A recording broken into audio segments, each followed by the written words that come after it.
I'm here this morning with Jennifer Purcell, who is the Botanical Garden Registrar at the Living Desert in the Palm Springs area.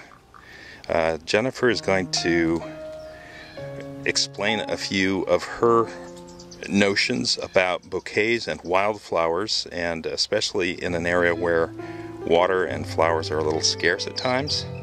So this is Jennifer's turf.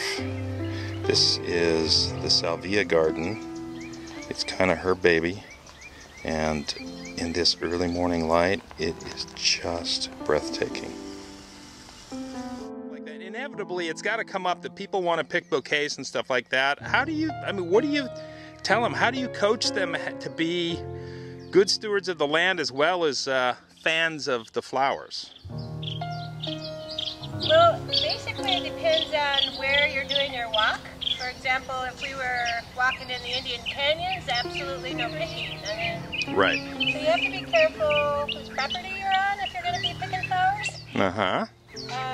So that's another reason too why it's great to have some native flowers in your own garden, so that you don't have to go to someone else's property and collect flowers. This is the Salvia Regii. Comes in different colors, and I like to keep it, take like the dead stems off so that you can enjoy the flowers a little bit more.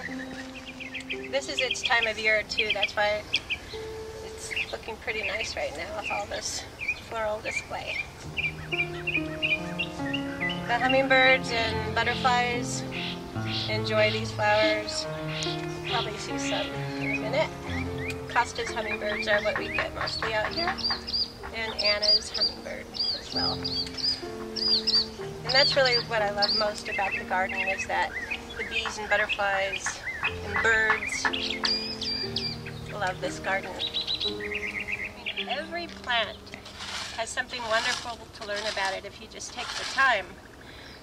And a lot of these plants, well, in the sage garden, of course, you could use some of them for seasoning on food, but a lot of our desert native plants are edible.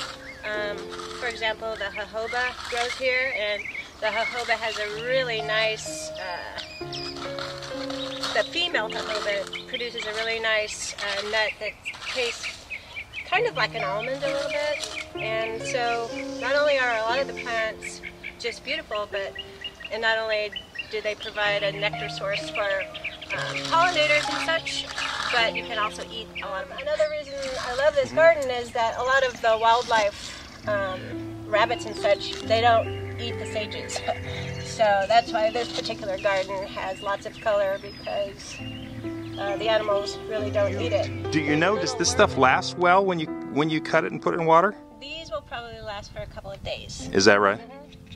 Gotcha. And you can cut them long, of course, or even short. Makes a nice little. You have your native plants. The native wildlife are attracted to that. With habitat destruction from commercial and residential development, you're providing habitat and a food source, all that shelter for the native plants. So you're doing things for the wildlife as well, like milkweeds and monarchs and that sort of thing. Yeah, there is a little tiny bud starting. Tell me, Jennifer, how would you work that into a bouquet? Purely by accident.